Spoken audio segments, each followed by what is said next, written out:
All right, we're ranking the advanced stats. We're not ranking players, we're just ranking which advanced stats when you're looking at the NBA. Advanced stats, which ones are the best, which ones kind of suck, kind of pointless. The lowest one, the one that I think is kind of pointless, is pace. So what is pace? It's in 48 minutes which player had the most possessions. It's like who's moving the fastest down the court is what you would want to know. If they were to play 48 minutes, it's extrapolated. No player plays 48 minutes. I don't know if a player ever has played 48 minutes. Someone knows. Someone's going to Google it and then comment and act like they knew. That's what I do all the time. I act like I'm all-knowing, but really I just have the internet in time. So Denny is leading the league in most possessions while the time he's on the court. And then Poole is next, and then Tyus Jones is in there. A lot of Washington players. What does this tell us? Do bad teams possess the ball a lot? I think so. This is my theory on this. Washington just gets scored on all the time, so they get the ball back a lot. That's my theory on this. Let's look a little bit further. Obi Toppin, Indiana. I think this makes sense. People don't talk about it as much anymore, but I remember Indiana. I remember at the beginning, they were like, this is the best offensive team of all time. It still might be. I don't know. I'm not sure, but we're not talking about it like we were. So they move the ball pretty quick, but they're actually scoring. So Indiana's low-key good. So they make this list a lot. If you have a good offense, you have a fast-moving offense, and you don't really care about defense, which was Indiana, you're going to get a lot of possessions. So do possessions really matter? Is it a good sign? Like, man, this guy's pace is really good. Well, he's on the court. He's getting a lot of possessions. No, because having a possession doesn't necessarily, it's not a good thing. Because if I were to be out there, I'd get a lot of possessions because people would be scoring on me all the time. So that's it. You don't want a lot of possessions. There aren't any good players on here. Or any, efficient players. Trae Young's on here.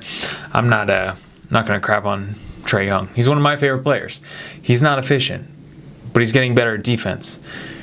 But now the worst advanced stat is pace. Then we got assist to turnover. Very simple. Assists, your total assists minus how many times you turn over the ball. This is better, all right? So this is obviously a stat that if you have a high one, it's good. It means you're not turning the ball over a lot, and you're getting a lot of assists. It means you're a good distributor. Your best point guards, your best classic point guards are going to have high assist turnovers. Why classic? Because I think the definition sort of classic point guard is a player doesn't score a lot, assists more, right? So your LeBron James is not a classic point guard, even though I think he fancies himself a classic point guard.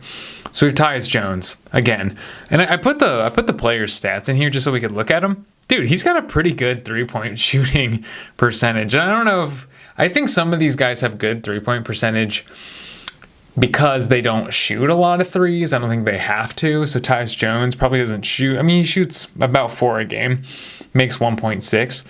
He's 42%. That's pretty good. But he's probably in a position where he only shoots them when he's wide open. That's why they're better. But he looks good.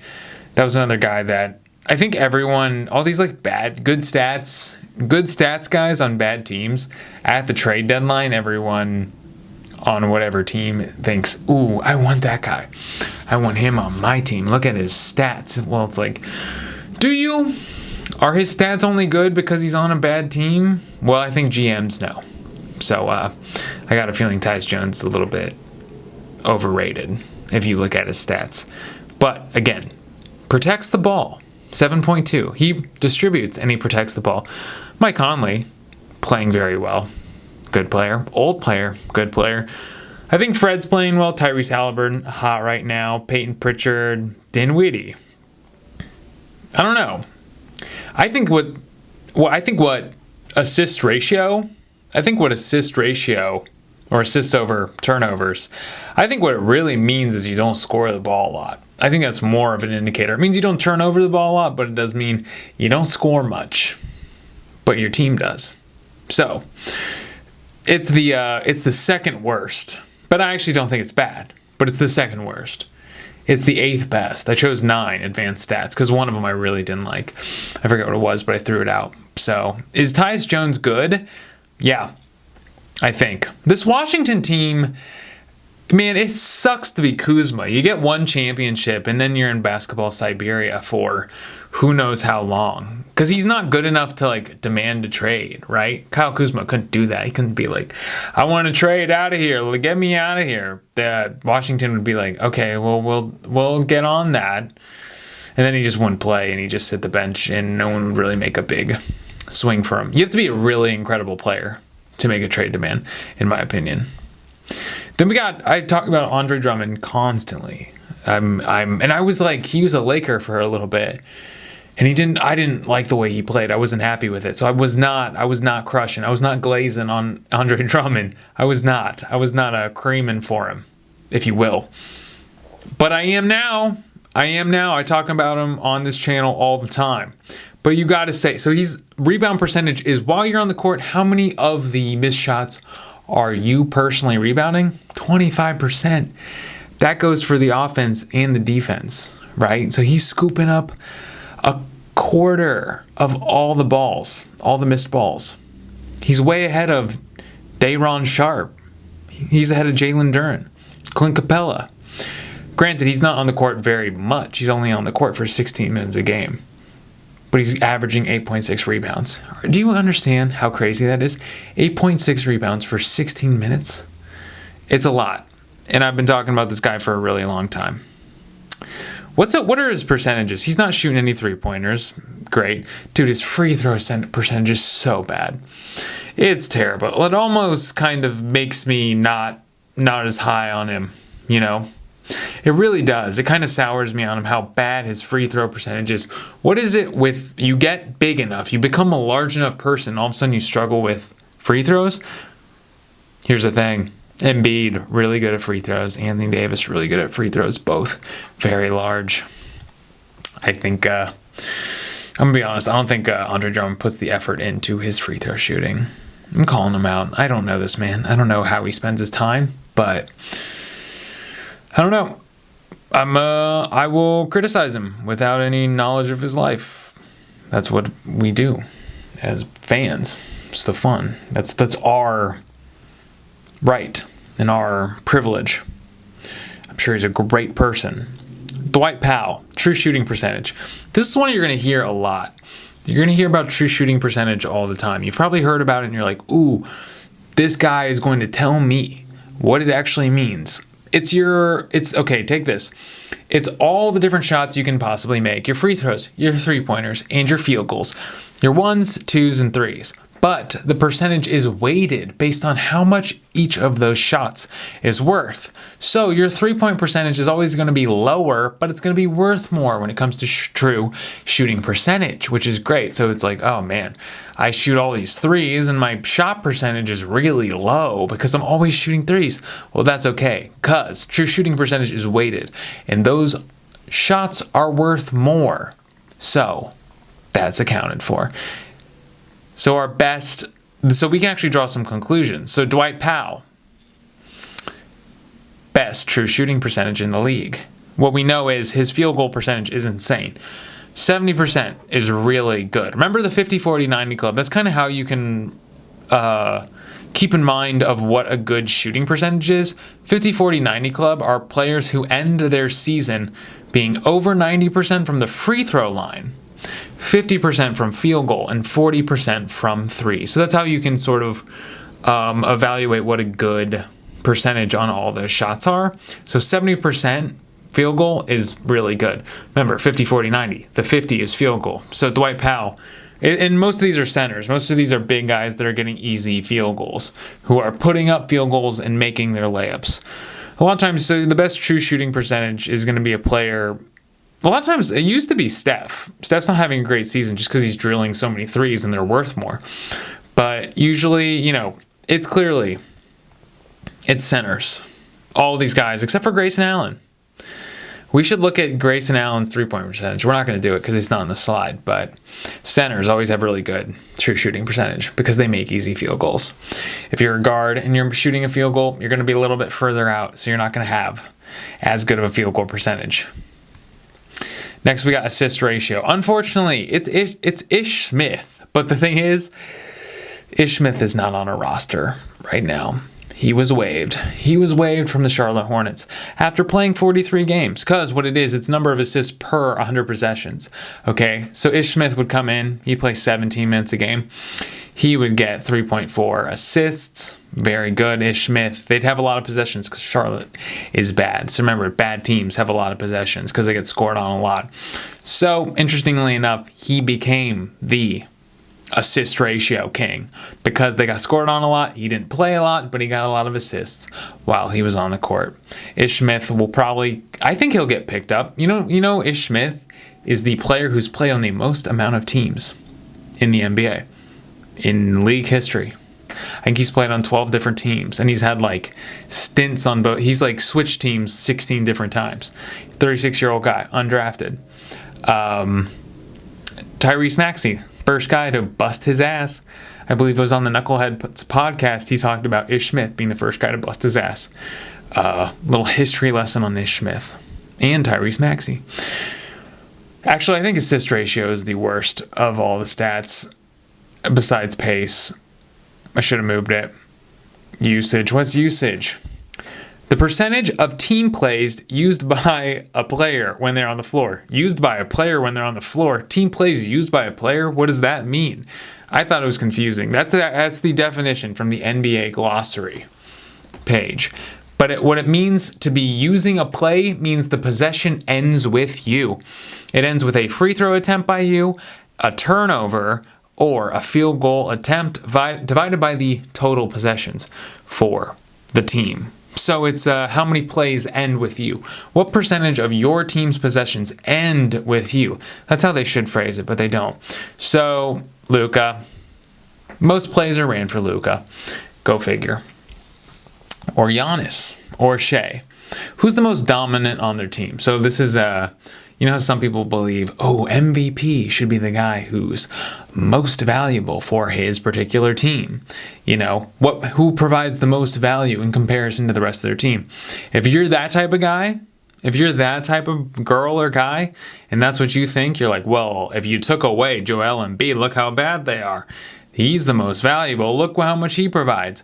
LeBron was the most valuable. Look when he left the Cavs. Look how bad they sucked. Well, usage percent is for you. That's how you know who your MVP is. So for you, it would be Luka Doncic. That's what you would think. You hypothetical person. Because 35% of all of Dallas's plays end with Luka Doncic while Luka is on the floor. That sounds about right. Dude, Jaren Jackson Jr. is 10.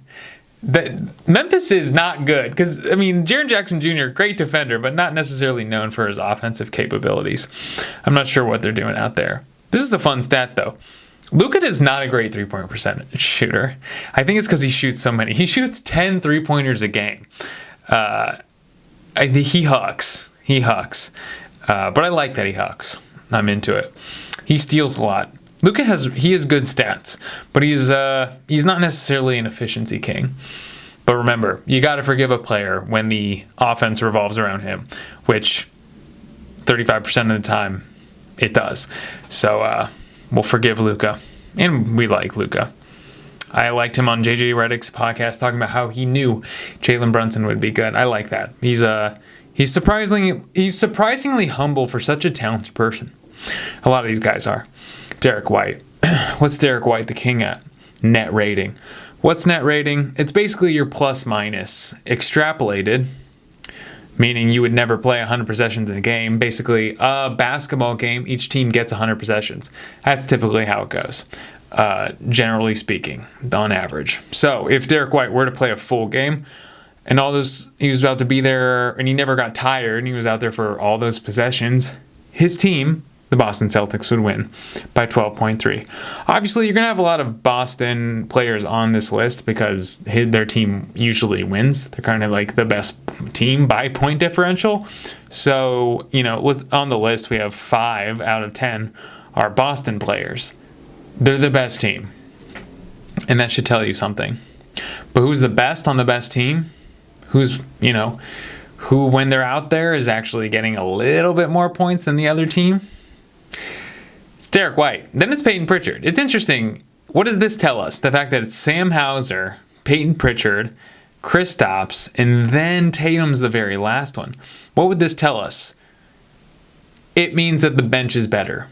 It means that the second unit for Boston is the best in the league. That's how you would know something like that. Because while Derek White is out on the court, granted he does start, so I don't know. But I imagine he plays more minutes with the second unit. Boston has the best bench. Now you know. Look at net rating to figure that out. I'm done with this one. I like Derek White though. Nikola Jokic, you ever heard of him? All right, now we have PI, so player impact estimate. Measures a player's overall statistical contribution against the total statistics in games they play in. So it's per individual game averaged out. Take a look at that formula. Does that make sense to you? That's the formula right under there. That's the math to come up with it. So I just threw it in there just so you know I wasn't being lazy and like not describing it very well, basically describing it but not telling you how the number is come up with, because I've showed you, but it doesn't make sense to you. Jokic is always on top. I think Embiid has been like removed from the list because he hasn't been playing lately. Otherwise, he would be up there. He's been up here before, but Jokic is on top. He's making the most impact as an NBA player who is, while they're on the court, it's basically while they're on the court, who are you going to, if your mom's watching the game, this is really what it is. If your mom or your grandma's watching the game, she's going to say, ooh, that tall white guy, he's really something. Oh, that less tall white guy, Luka Doncic, he's really something. He's the one with the ball all the time. It's who's your grandma going to notice? Oh, Giannis, how do you say his last name? Antetokounmpo. Who is he? That's what you know what I mean? It's that my mom she'd kind of like latch on to one player and obsess, and it's the player with the ball, usually. The player whose name the announcers are always saying. So the impact, you feel it when you're watching the game. And it's always the best players in the league. Good for Domantas Sabonis. I think he's kind of underrated because I look at these a lot when I'm making YouTube videos here and on my other channel. I always look at these kind of advanced stats, and he's all over the place. Kind of an unsung hero. Unless you don't believe in advanced statistics and you think, actually, I don't believe in advanced statistics because, case in point, look, Domantas Sabonis, he ain't that great, and he's on all these. That's a fair point. You're smart. Then we got Joel. Even though Joel only played 34 games, man. Do you think he's coming back? I'm scared. I don't think he's coming back. And he has a 34.34 PER, but I haven't even described that to you. So this is a John Hollinger stat. I believe John Hollinger was affiliated with the Grizzlies for a while, but he works for ESPN, and he kind of like comes up with his own stats, and I really like the stats that he comes up with. Again, a really complicated formula, but so what I did for you to help you understand PER is I put John Hollinger's little scale. So a 35 plus PER is an all-time great season. You know what that means? It's never been done. Embiid had it for a little bit this season, so he was about to have the greatest season of all time for an NBA player. Pretty interesting, but he got hurt, so he's still on top for PER, but he only played 34 games, so this is going to be a little bit of a forgotten season. It's going to be crazy, especially with the 65-game rule, which I do believe in. But yeah, it's going to be a forgotten season. He was playing extremely well, and he was really fun to watch. I hope he comes back. And then we got Jokic, of course. Here's the thing. So all-time great season, and then the guys that are in the runaway MVP candidate, we had two guys in the runaway, and we had three guys technically in the runaway MVP candidate, which is kind of funny. You can't have two people running away with it. They'd be running in tandem. So we got some good players out there. And then we have strong MVP candidate. Who's in that? Giannis is a strong candidate. Luka is a strong candidate, if you're looking at the scale. And then in the weak, it's funny to describe someone as a weak MVP candidate, we have Anthony Davis and Tyrese Halliburton. The definite all-stars, let's see if they actually made all-star teams. Donovan Mitchell, for sure. Kawhi, Sabonis. So yeah, they all did make all-star teams. So those are the top. And then just for the record, 15 as PER, 15 average. It is the average in the league all the time. That's the thing. It's a scale that is always referencing itself. So the average player in the league is going to be 15. There's only so many points to go around. Sort of a zero-sum game when it comes to PER. So if you want to know of an average player, it's 15. If you're looking at, all the guys in the league and your guy has less than 15, that means he's a below average player. So looking at the John Hollinger scale, a borderline all-star is 20 to 22. Second offensive option. This is when we're getting into Tybo is Harris, Tobias Harris. Third offensive option. This is when it's like, ooh, maybe we're in the territory of maybe Kelly Oubre, perhaps. Then there's slightly above average, which is 15 to 16.5, because 15 is the average. And then anywhere 13 to 15, that's a rotation player. That's a below average player. So a six man is going to be 13 to 15. An exceptional six man is actually going to be a slightly above average player, right? So non-rotation player, just a guy that gets in sometimes. Think of like who's that? Like a Luke Cornett, maybe. PJ Tucker at this point in his career. And then fringe roster guys are really on the outskirts. Maybe like a Bull is a 9 or 11. And then 0 to 9 is player who won't stick in the league. Kind of a sad thing to see. But that's how PER works. I'm a big fan. I like looking at it. I like the way that it all kind of breaks down. And a lot of these are evaluated based on, you look at the calculation and then you sort of look at the players and you're like, yeah, that makes sense. The people with the highest ranking are the guys we kind of know to be good. But which informs which? Do we look at these advanced stats and then pick the players we think are the best by looking at the advanced stats? Or are the players good and then we come up with stats to prove the fact that those players are good? I don't know, but that's how advanced stats work. PER is my favorite. PACE is my least favorite. So be good to your mothers, eat a corn dog.